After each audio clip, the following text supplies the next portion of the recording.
DYFI നേതാവും ശ്രീകൃഷ്ണപുരം ഗ്രാമപഞ്ചായത്ത് വികസനകാര്യ സ്ഥിരസമിതി ചെയർമാനുമായ സി സുജിത്തിനെതിരെ ഉയർന്ന ലൈംഗിക പീഡന പരാതിയിൽ നിലപാട് വ്യക്തമാക്കി ഗ്രാമപഞ്ചായത്ത് പ്രസിഡന്റ് പി അരവിന്ദാക്ഷൻ.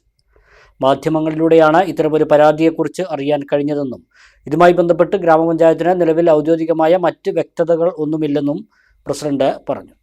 പഞ്ചായത്തുമായി നേരിട്ട് ബന്ധപ്പെട്ട ഒരു വിഷയമല്ലാത്തതിനാൽ പരാതി കൃത്യമായി എന്താണെന്ന് പഠിക്കേണ്ടതുണ്ട്. ആരോപണ വിധേയനായ സുജിത്തിൽ നിന്നും കാര്യങ്ങൾ ചോദിച്ചറിയുമെന്നും ഇത്തരം വിഷയങ്ങളിൽ നിയമം അതിന്റെ വഴിക്കു തന്നെ പോകട്ടെ എന്നാണ് ഗ്രാമപഞ്ചായത്തിന്റെ അഭിപ്രായം. അന്വേഷണ സംവിധാനങ്ങൾ ഏത് രീതിയിലാണോ ഈ കാര്യങ്ങളിൽ ഇടപെടുന്നത് അതിനനുസരിച്ചുള്ള തുടർ നടപടികൾ ഉണ്ടാകട്ടെയെന്നും പ്രസിഡന്റ് പി അരവിന്ദാക്ഷൻ പറഞ്ഞു. ശ്രീകൃഷ്ണപുരം ഗ്രാമപഞ്ചായത്തിലെ 13-ാം വാർഡ് മെമ്പർ, ഗ്രാമപഞ്ചായത്തിന്റെ വികസനകാര്യ സ്ഥിരം സമിതി ചെയർമാൻ കൂടിയായിട്ടുള്ള ശ്രീ സുജിത്തിനെതിരെ ഒരു പരാതി ഉണ്ട് എന്നത് മാധ്യമങ്ങളിലൂടെ മനസ്സിലാക്കാനായിട്ടുണ്ട്. പരാതി സംബന്ധിച്ചുള്ള ഒരു വ്യക്തത എന്ത് എന്നത് ഗ്രാമപഞ്ചായത്തിൻ്റെ മുന്നിൽ ഇപ്പോഴും കൃത്യമായിട്ട് മനസ്സിലാക്കാനായിട്ടില്ല.